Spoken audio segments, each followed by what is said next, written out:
Chapter 2. Seeking an Education. One of the sages of New England is reported to have declared that the education of a child should begin several generations before it is born. No doubt, it does begin at a much earlier period, and we enter life with a heritage that reaches back through the ages. But we do not choose our ancestors. When we come into the world, the gate of gifts is closed behind us. We can do nothing about it. So far as each individual is concerned, all he can do is to take the abilities he has and make the most of them. His power over the past is gone. His power over the future depends on what he does with himself in the present. If he wishes to live and progress, he must work. During early childhood, the inspiration for anything like mental discipline comes almost entirely from the outside. It is supplied by the parents and teachers. It was not until I left home in February of 1886 that I could say I had much thought of my own about getting an education. Thereafter, I began to be more dependent on myself and assume more and more self-direction. What I studied was the result of my own choice. Instead of seeking to direct me, my father left me to decide. But when I had selected a course, he was always solicitous to see that I diligently applied myself to it. Going away to school was my first great adventure in life. I shall never forget the impression it made on me. It was so deep and remained so vivid that whenever I have started out on a new enterprise, a like feeling always returns to me. It was the same when I went to college, when I left home to enter the law, when I began a public career in Boston, when I started for Washington to become vice president, and finally when I was called to the White House. Going to the academy meant a complete break with the past and entering a new and untried field, larger and more alluring than the past, among unknown scenes and unknown people.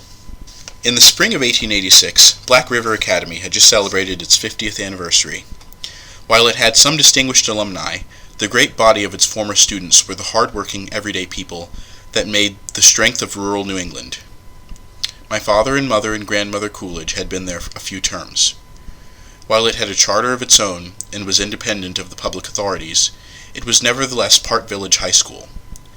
At its head was a principal, who had under him 2 women assistants. A red brick structure, built like a church, with an assembly room and a few recitation rooms, made up its entire equipment, so that those who did not live at home boarded in private families about the town of Ludlow. The spring term began in midwinter in order that the girls could be out by the first Monday in May to teach a summer district school, and the boys could get home for the season's work on the farm. For the very few who were preparing for college, a classical course was offered in Latin, Greek, history, and mathematics, but most of the pupils kept to the Latin scientific and the English courses. The student body was about 125 in number. During my first term, I began algebra and finished grammar. For some reason, I was attracted to civil government and took that. This was my first introduction to the Constitution of the United States. Although I was but 13 years old, the subject interested me exceedingly. The study of it, which I then began, has never ceased. And the more I study it, the more I have come to admire it, realizing that no other document devised by the hand of man ever brought so much progress and happiness to humanity. The good it has wrought can never be measured. It was not alone the school with its teachers, its students, and courses of study that interested me, but also the village and its people. It all lay in a beautiful valley along the Black River, supported on either side by high hills. The tradespeople all knew my father well, and he had an intimate acquaintance with the lawyers. Very soon I too knew them all. The chief industry of the town was a woolen mill that always remained a mystery to me, but the lesser activity of the village was a cab shop.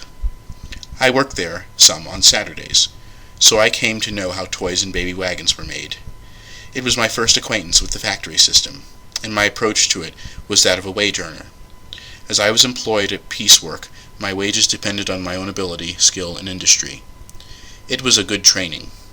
I was beginning to find out what existence meant. My real academy course began the next fall term when I started to study Latin. In a few weeks I broke my right arm, but it did not keep me out of school more than 2 days. Latin was not difficult for me to translate, but I never became proficient in its composition. Although I continued it until my sophomore year at college, the only part of all the course that I found of much interest was the orations of Cicero. These held my attention to such a degree that I translated some of them in later life. When Greek was begun the next year, I found it difficult. It is a language that requires real attention and close application. Among its rewards are the moving poetry of Homer, the marvelous orations of Demosthenes, and in after life an increased power of observation. Besides the classics, we had a course in rhetoric, some ancient history, and a little American literature. Plain geometry completed our mathematics. In the modern languages, there was only French. In some subjects, I began with the class when it started to review, and so did the work of a term in 2 weeks. I joined the French class in mid-year and made up the work by starting my study at about 3 o'clock in the morning. During the long vacations from May until September, I went home and worked on the farm. We had a number of horses, so that I was able to indulge my pleasure in riding. As no one else in the neighborhood cared for this diversion, I had to ride alone. But a horse is much company, and riding over the fields and along the country roads by himself, where nothing interrupts his seeing and thinking, is a good occupation for a boy. The silences of nature have a discipline all their own. Of course, our school life was not free from pranks. The property of the townspeople was moved to strange places in the night. One morning, as the janitor was starting the furnace, he heard a loud bray from one of the classrooms. His investigation disclosed the presence there of a domestic animal noted for his long ears and discordant voice. In some way, during the night, he had been stabled on the second floor. About as far as I deem it prudent to discuss my own connection with these escapades is to record that I was never convicted of any of them, and so must be presumed innocent. The expenses at the academy were very moderate. The tuition was about $7 for each term, and board and room for each week not over $3. Oftentimes, the students hired a room for about 50 cents per week and boarded themselves. In my own case, the cost for a school year averaged about $150, which was all paid by my father. Any money I earned, he had me put in the savings bank, because he wished me to be informed of the value of money at interest. He thought money invested in that way led to a self-respecting independence that was one of the foundations of good character. It was about 12 miles from Ludlow to Plymouth. Sometimes I walked home Friday afternoon, but usually my father came for me and brought me back Sunday evening or Monday morning.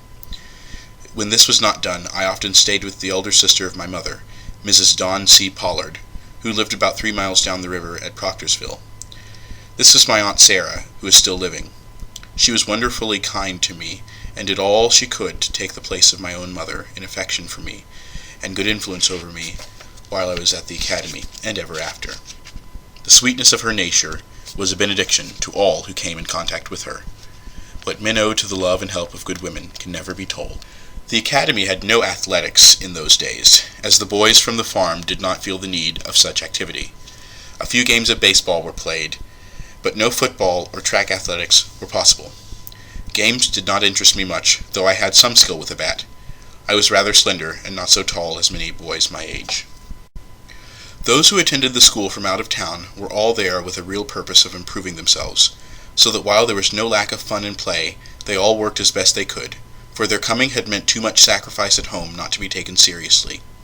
They had come seeking to better their condition in life through what they might learn and the self-discipline they might secure. The school had much to be desired in organization and equipment, but it possessed a sturdy spirit and a wholesome regard for truth. Of course, the student body came from the country and had country ways, but the boys were inspired with a purpose, and the girls with a sweet sincerity, which becomes superior to all the affectations of the drawing room. In them, the native capacity for making real men and women remained all unspoiled. The presidential election of 1888 created considerable interest among the students. Most of them favored the Republican candidate Benjamin Harrison against the then President Grover Cleveland. When Harrison was elected, 2 nights were spent parading the streets with drums and trumpets, celebrating the victory.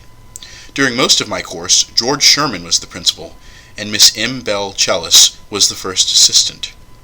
I owe much to the inspiration and scholarly direction which they gave to my undergraduate days. They both lived to see me president, and sent me letters at the time, though they left the school long ago. It was under their teaching that I first learned of the glory and grandeur of the ancient civilization that grew up around the Mediterranean and in Mesopotamia. Under their guidance, I beheld the marvels of old Babylon. I marched with the 10,000 of Xenophon, I witnessed the conflict around beleaguered Troy, which doomed that proud city to pillage and to flames. I heard the tramp of the invincible legions of Rome. I saw the victorious galleys of the eternal city carrying destruction to the Carthaginian shore, and I listened to the lofty eloquence of Cicero and the matchless imagery of Homer. They gave me a vision of the world when it was young, and showed me how it grew. It seems to me that it is almost impossible for those who have not traveled that road to reach a very clear conception of what the world now means. It was in this period that I learned something of the thread of events that ran from the Euphrates and the Nile through Athens to the Tiber, and then stretched on to the Seine and the Thames, to be carried overseas to the James, the Charles, and the Hudson. I found that the English language was generously compounded with Greek and Latin, which it was necessary to know if I was to understand my native tongue. I discovered that our ideas of democracy came from the Agora of Greece, and our ideas of liberty came from the Forum of Rome. Something of the sequence of history was revealed to me, so that I began to understand the significance of our own times and our own country. In March of my senior year, my sister Abby died. She was 3 years my junior, but so proficient in her studies that she was but 2 classes below me in school. She was ill scarcely a week. Several doctors were in attendance, but could not save her. 30 years later, one of them told me he was convinced she had appendicitis, which was a disease not well understood in 1890. I went home when her condition became critical, and stayed beside her until she passed to join our mother. The memory of the charm of her presence and her dignified devotion to the right will always abide with me. In the spring of 1890 came my graduation. The class had 5 boys and 4 girls. With so small a number, it was possible for all of us to take part in the final exercises, with orations and essays. The subject that I undertook to discuss was oratory and history, in which I dealt briefly with the effect of the spoken word in determining human action. It had been my thought, as I was but 17, to spend a year in some of the larger preparatory schools and then enter a university. But it was suddenly decided that a smaller college would be preferable. So I went to Amherst. On my way there, I contracted a heavy cold, which grew worse, interfering with my examinations, and finally sent me home, where I was ill for a considerable time. But by early winter I was recovered, so that I did a great deal of work helping repair and paint the inside of the store building, which my father still owned and rented. There was time for much reading, and I gave great attention to the poems of Sir Walter Scott. After a few weeks in the late winter, at my old school, I went to St. Johnsbury Academy for the spring term. Its principal was Dr. Putney, who was a fine drill master, a very exact scholar, and an excellent disciplinarian. He readily gave me a certificate entitling me to enter Amherst without further examination, which he would never have done if he had not been convinced I was a proficient student. His endorsement of the work I had already done, after having me in his own classes for a term, showed that Black River Academy was not without some merit. During the summer vacation, my father and I went to the dedication of the Bennington Battle Monument. It was a most elaborate ceremony with much oratory, followed by a dinner and more speaking, with many bands of music and a long military parade. The public officials of Vermont and many from New York were there. I heard President Harrison, who was the first president I had ever seen, making an address.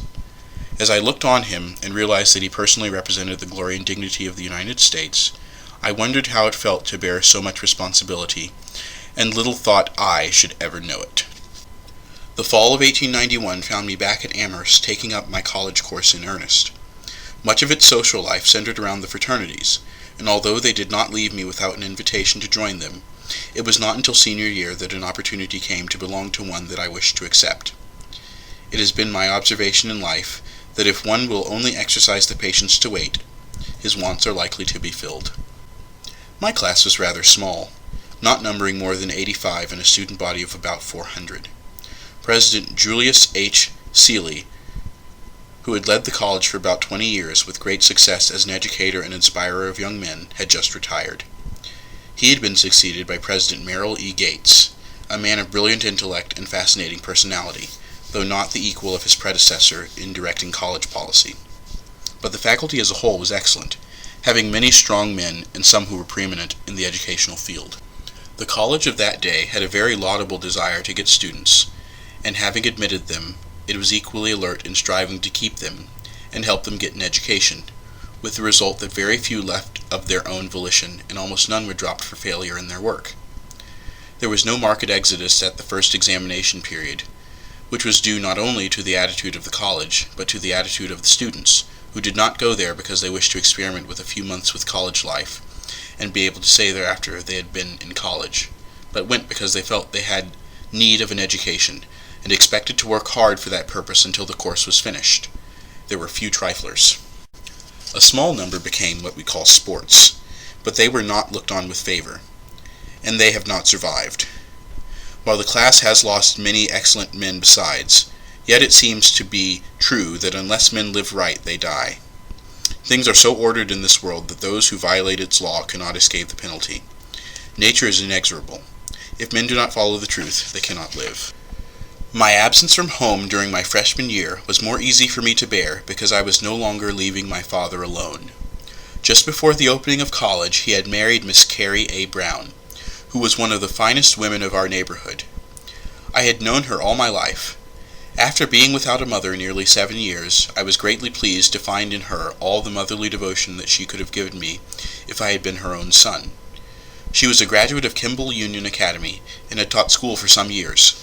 Loving books and music, she was not only a mother to me, but a teacher. For 30 years she watched over me and loved me, welcoming me when I went home, writing me often when I was away, and encouraging me in all my efforts. When at last she sank to rest, she had seen me made governor of Massachusetts, and knew I was being considered for the presidency. It seems as though good influences had always been coming into my life. Perhaps I have been more fortunate in that respect than others. But while I am not disposed to minimize the amount of evil in the world, I am convinced that the good predominates, and that it is constantly all about us, ready for our service, if only we will accept it. In the Amherst College of my day, a freshman was not regarded as different from the other classes. He wore no distinctive garb or emblem, and suffered no special indignities. It would not have been judicious for him to appear on the campus with a silk hat and cane, but as none of the other students resorted to that practice, this single restriction was not a severe hardship. A cane rush always took place between the two lower classes very early in the fall term, but it was confined within the limits of good-natured sport, where little damage was done beyond a few torn clothes. If we had undertaken to have a class banquet where the sophomores could reach us, it undoubtedly would have brought on a collision, but when the time came for one, we tactfully and silently departed for Westfield, under cover of a winter evening, where we were not found or molested. It had long been the practice at Amherst to give careful attention to physical culture.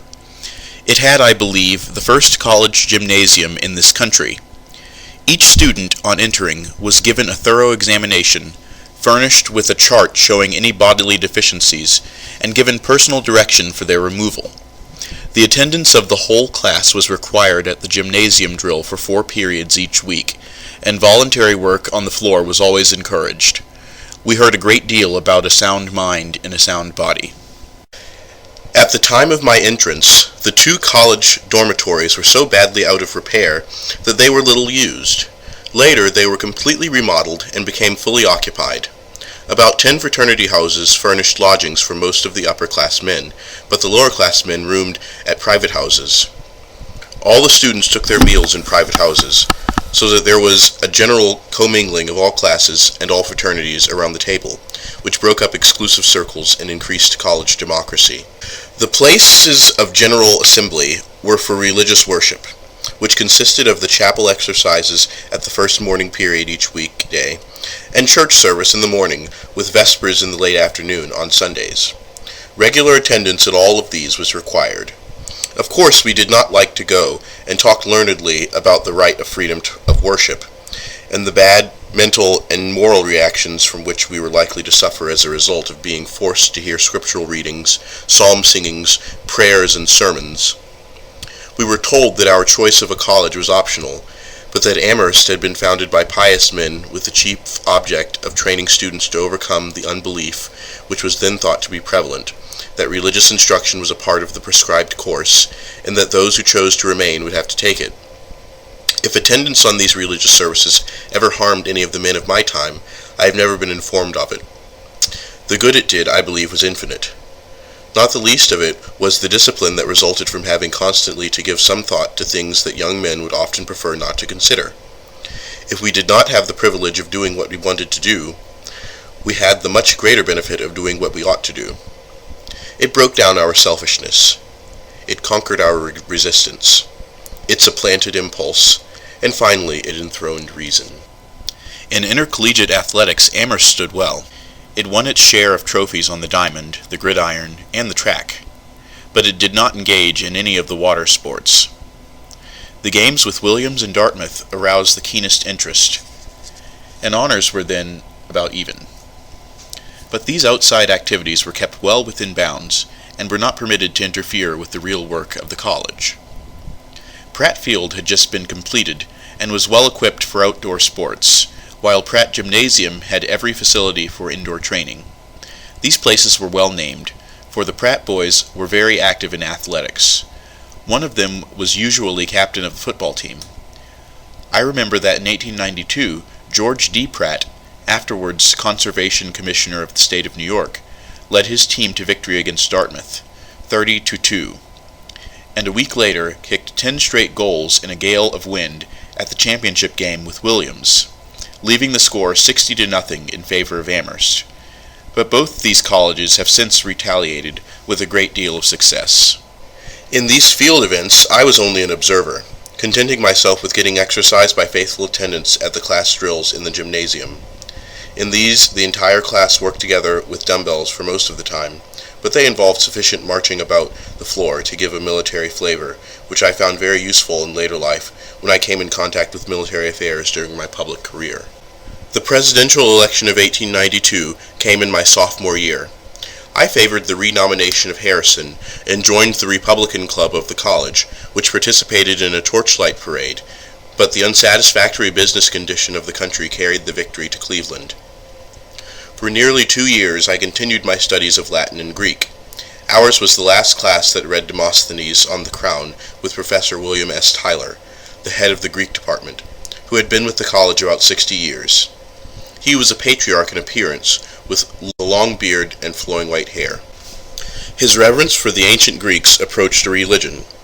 It was illustrated by a story, perhaps apocryphal, that one of his sons was sent to a theological school, and not wishing to engage in the ministry, wrote his father that the faculty of the school held that Socrates was in hell. Such a reflection on the Greek philosopher so outraged the old man's loyalty that he wrote his son that the school was no place for him and directed him to come home at once.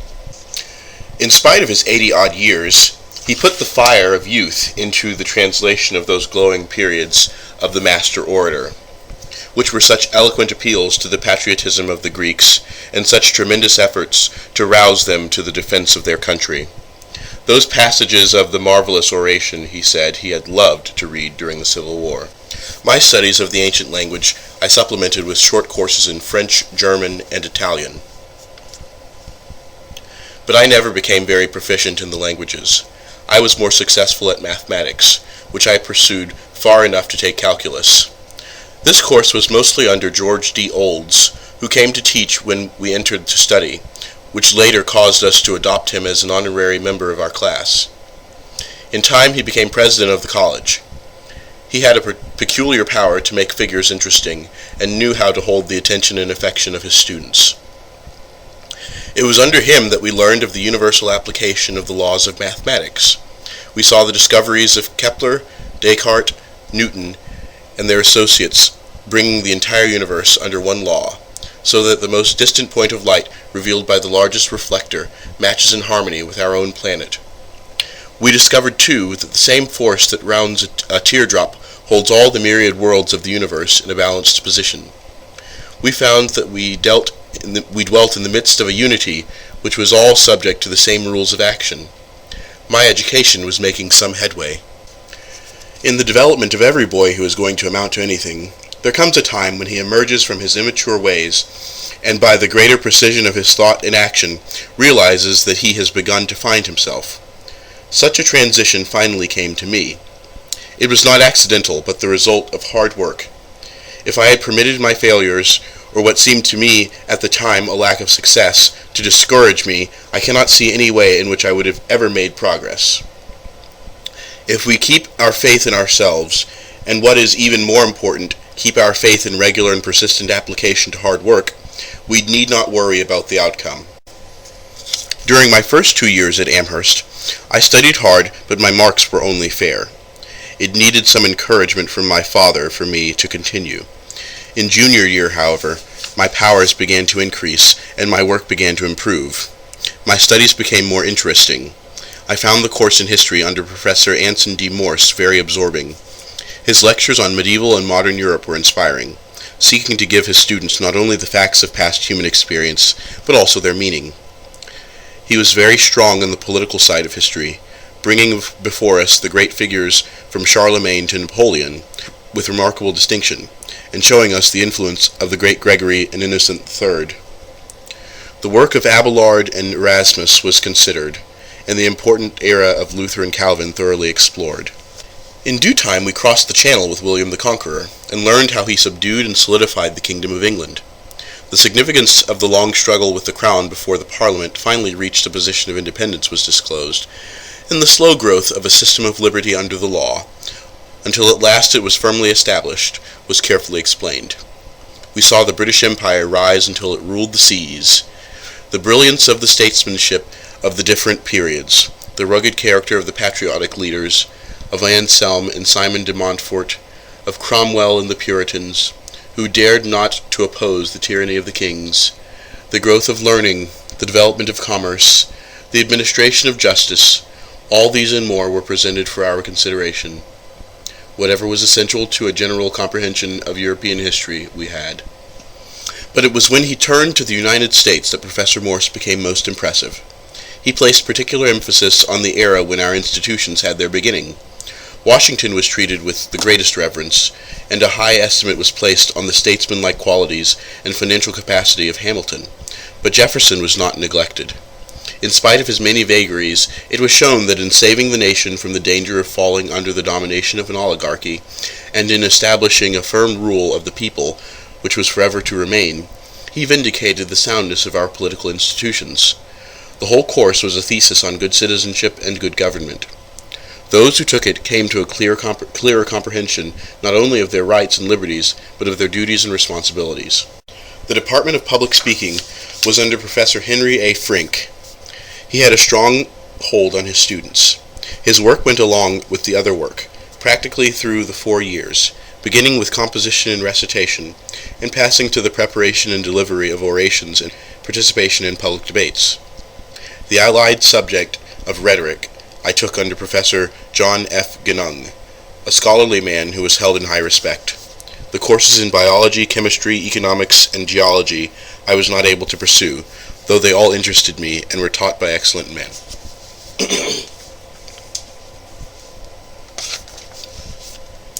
Not the least in the educational values of Amherst was its beautiful physical surroundings. While the college buildings of the early 90s were not impressive, the town with its spacious common and fine elm trees was very attractive. It was located on the arch of a slight ridge flanked on the north by Mount Warner and on the south by the Holyoke Range. The east rose over wooded slopes to the horizon, and the west looked out across the meadows of the Connecticut to the spires of Northampton and the Hampshire hills beyond. Henry Ward Beecher has dwelt with great admiration and affection on the beauties of this region, where he was a student. Each autumn, when the foliage had put on its richest tints, the college set aside Mountain Day to be devoted to the contemplation of the scenery so wonderfully displayed in forest, hill, and dale before the frosts of winter laid them bare. It always seemed to me that our other studies were in the nature of a preparation for the course in philosophy. The head of this department was Charles E. Garman, who was one of the most remarkable men with whom I ever came in contact. He used numerous textbooks, which he furnished, and many pamphlets that he not only had written, but had printed himself on a hand press in his home. These he pledged to show to no one outside the class, because, being fragmentary, and disclosing but one line of argument, which might be entirely demolished in succeeding lessons, they might involve him in some needless controversy. It is difficult to imagine his superior as an educator. Truly, he drew men out. Beginning in the spring of junior year, his course extended through 4 terms. The first part was devoted to psychology, in order to find out the capacity and the limits of the human mind. It was here that we learned the nature of habits and the great advantage of making them our allies instead of our enemies. Much stress was placed on a thorough mastery and careful analysis of all the arguments presented by the writers on any subject under consideration. Then, when it was certain that they were fully understood, they were criticized, so that what was unsound was rejected and what was true accepted. We were thoroughly drilled in the necessity of distinguishing between the accidental and the essential. The proper method of presenting a subject and an argument was discussed. We were not only learning about the human mind, but learning how to use it, learning how to think. A problem would often be stated, and the class left to attempt to find the solution, unaided by the teacher. Above all, we were taught to follow the truth whithersoever it might lead.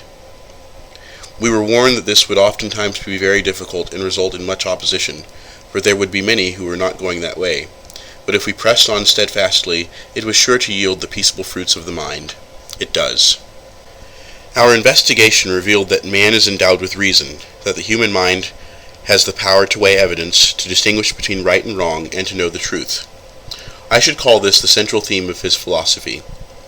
While the quantity of the truth we know may be small, it is the quality that is important. If we readily know one truth, the quality of our knowledge could not be surpassed by the infinite. We looked upon Garman as a man who walked with God.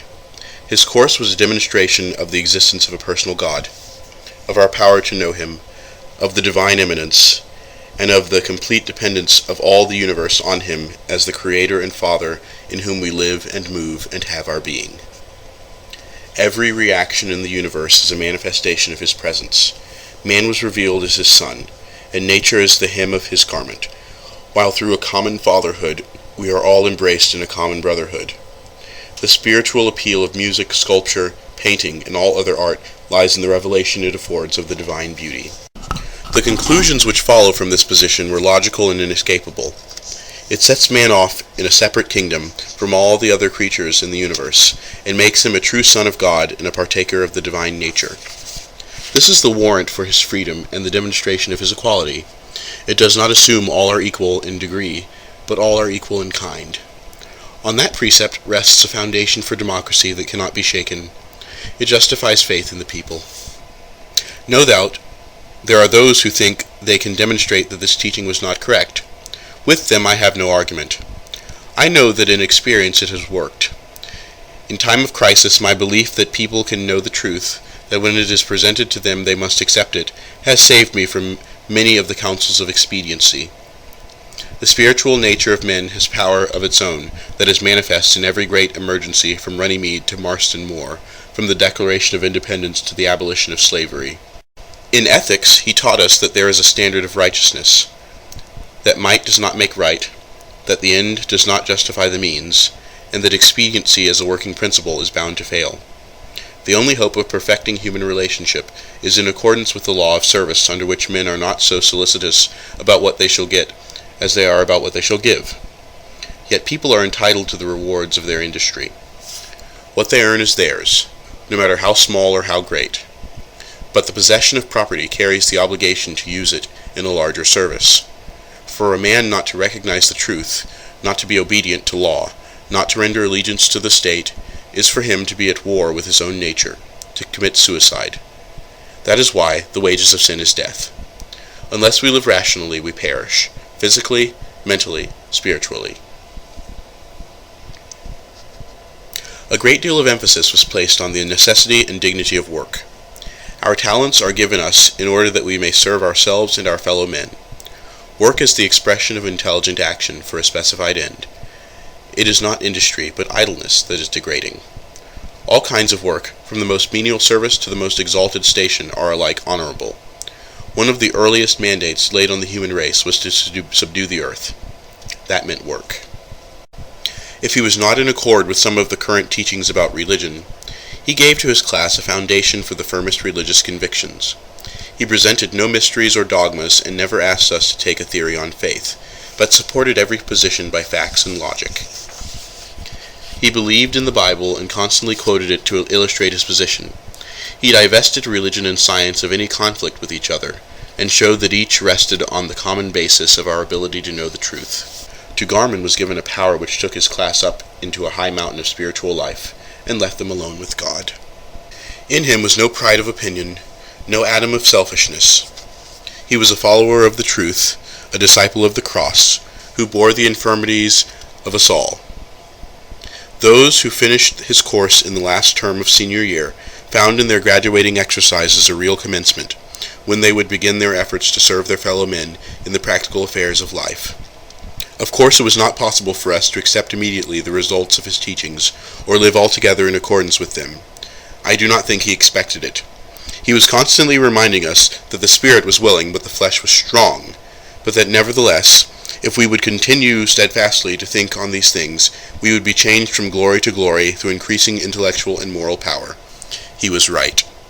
To many, my report on his course will seem incomplete and crude. I am not writing a treatise, but trying to tell what I secured from his teaching, and relating what has seemed important in it to me, from the memory I have retained of it, since I began it 35 years ago. He expected it to be supplemented. He was fond of referring to it as a mansion not made with hands, incomplete, but sufficient for our spiritual habitation.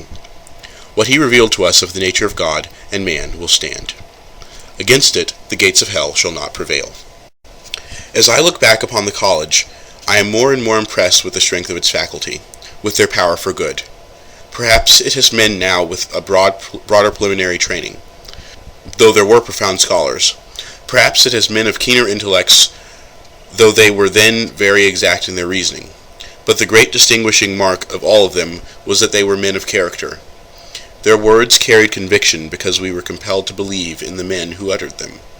They had the power not merely to advise, but literally to instruct their students. In accordance with custom, our class chose 3 of its members by popular vote to speak at the commencement. To me was assigned the Grove oration, which according to a memorial practice deals with the record of the class in a witty and humorous way. While my effort was not without some success, I very soon learned that making fun of people in a public way was not a good method to secure friends, or likely to lead to much advancement, and I have scrupulously avoided it. In the latter part of my course, my scholarship had improved, so that I was graduated cum laude. After my course was done, I went home to do a summer's work on the farm, which was to be my last. I had decided to enter the law and expected to attend a law school, but one of my classmates wrote me late in the summer that there was an opportunity to go into the office of Hammond and Field at Northampton, so I applied to them and was accepted. After I had been there a few days, a most courteous letter came from the Honorable William P. Dillingham, requesting me to call on him at Montpelier and indicating he would take me into his office. He recalled the circumstance when I found him in the Senate after I became vice president. But I had already reverted to Massachusetts, where my family had lived for 150 years before their advent into Vermont. Had his letter reached me sooner, probably it would have changed the whole course of my life. Northampton was the county seat, and a quiet but substantial town, with pleasant surroundings and fine old traditions reaching back beyond Jonathan Edwards. It was just recovering from the Depression of 1893, preparing to eliminate its grade crossings and starting some new industries that would add to the business it secured from Smith College, which was a growing institution with many hundreds of students. The senior member of the law firm was John C. Hammond, who was considered the leader of the Hampshire bar. He was a lawyer of great learning and wide business experience, with a remarkable ability in the preparation of pleadings and an insight that soon brought him to the crucial point of a case. He was massive and strong rather than elegant, and placed great stress on accuracy. He presented a cause in court with ability and skill. The junior member was Henry P. Field, an able lawyer and a man of engaging personality and polish, who I found was an alderman. That appeared to me at the time to be close to the Almighty in importance. I shall always remember with a great deal of gratitude the kindness of these 2 men to me. That I was now engaged in the serious enterprise of life, I so fully realized that I went to the barber shop and divested myself of the college fashion of long hair. Office hours were from 8 to about 6 o'clock, during which I spent my time in reading Kent's commentaries and in helping prepare writs, deeds, wills, and other documents. My evenings I gave to some of the masters of English composition. I read the speeches of Lord Erskine, of Webster, and Choate. The essays of Macaulay interested me much, and the writings of Carlyle and John Fiske I found very stimulating.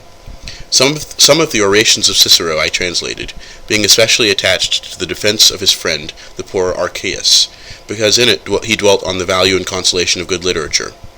I read much in Milton and Shakespeare, and found delight in the shorter poems of Kipling, Field, and Riley. My first Christmas was made more merry by getting notice that the Sons of the American Revolution had awarded me the prize of a gold medal worth about $150 for writing the best essay on the principles fought for in the American Revolution, in a competition open to the seniors of all the colleges of the nation. The notice came one day, and it was announced in the next morning papers, where Judge Field saw it before I had a chance to tell him. So when he came to the office, he asked me about it. I had not had time to send the news home, and then I had a little vanity in wishing my father to learn of it first from the press, which he did. He had questioned some whether I was really making anything of my education, in pretense, I now think, not because he doubted it, but because he wished to impress me with the desirability of demonstrating it. But my main effort in those days was to learn the law. The Superior Court had 3 civil and 2 criminal terms each year in Northampton. Whenever I was sitting, I spent all my time in the courtroom. In this way I became familiar with the practical side of trial work. I soon came to see that the counsel who knew the law were the ones who held the attention of the judge, took the jury with them, and won their cases. They were prepared. The office where I was had a very large general practice which covered every field, and took them into all the courts of the Commonwealth, but little into the federal courts. I had assisted in the preparation of cases, and went to court with the members of the firm to watch all their trial work, and help keep a record of testimony for use in the arguments. It was all a work of absorbing interest to me.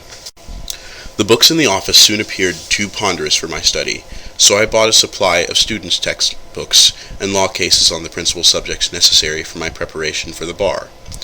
These enabled me to gain a more rapid acquaintance with the main legal principles, because I did not have to read through so much unimportant detail as was contained in the usual treatise prepared for a lawyer's library, which was usually a collection of all the authorities, while what I wanted was the main elements of the law.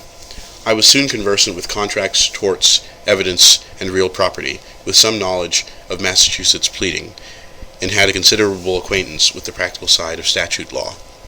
I do not feel that anyone ever really masters the law, but it is not difficult to master the approaches to the law, so that given a certain state of facts, it is possible to know how to marshal practically all the legal decisions which apply to them. I think counsel are mistaken in the facts of their case about as often as they are mistaken in the law. All of my waking hours were so fully employed that I found little time for play. My college was but 8 miles distant, yet I did not have any desire to go back to the intercollegiate games, though I was accustomed to attend the alumni dinner at commencement. There was a canoe club which I joined, on the Connecticut, about a mile over the meadow from the town where I often went on Sunday afternoons. I was full of the joy of doing something in the world. Another reason why I discarded all outside enterprises and kept strictly to my work and my books was because I was keeping my monthly expenditures within $30, which was furnished me by my father. He would gladly have provided me more had I needed it, but I thought that was enough, and was determined to live within it, which I did. Not much was left for any unnecessary pleasantries of life. Soon after I entered the office, Mr. Hammond was elected district attorney, and Mr. Field became mayor of the city, so that I saw something of the working of the city government and the administration of the criminal law. The first summer I was in Northampton came the famous Free Silver campaign of 1896. When Mr. Bryan was nominated, he had the support of most of the local Democrats of the city, but he lost much of it before December. One of them sent a long communication to a county paper endorsing him. This I answered in one of the city papers. When I was home that summer, I took part in a small neighborhood debate in which I supported the gold standard. The study I put on this subject well repaid me. Of course, Northampton went handsomely for McKinley. With the exception of a week or two at home in the summer of 1896, I kept on in this way with my work from September 1895 to June 1897. I then felt sufficiently versed in the law to warrant my taking the examination for admission to the bar. It was conducted by a county committee, of which Mr. Hammond was a member, but as I was his student he left the other two, Judge William G. Bassett and Judge William P. Strickland, to act on my petition. I was pronounced qualified by them, and just before July 4th, 1897, I was duly admitted to practice before the courts of Massachusetts. My preparation had taken about 20 months. Only after I was finally in possession of my certificate did I notify my father. He He had expected that my studies would take another year, and I wanted to surprise him if I succeeded, and not disappoint him if I failed. I did not fail. I was just 25 years old, and very happy. It was just a little over 11 years from the time I left home for the academy in the late winter of 1886 until I was admitted to the bar in the early summer of 1897. They had been years full of experience for me, in which I had advanced from a child to a man. Wherever I went, I found good people, men and women, and young folks of my own age, who had won my respect and affection. From the hearthstone of my father's fireside to the courtroom at Northampton, they had all been kind and helpful to me. Their memory will always be one of my most cherished possessions. My formal period of education was past, though my studies are still pursued. I was devoted to the law. Its reasonableness appealed to my mind as the best method of securing justice between man and man. I fully expected to become the kind of country lawyer I saw all about me, spending my life in the profession, with perhaps a final place on the bench. But it was decreed to be otherwise. Some power that I little suspected in my student days took me in charge and carried me on from the obscure neighborhood at Plymouth Notch to the occupancy of the White House.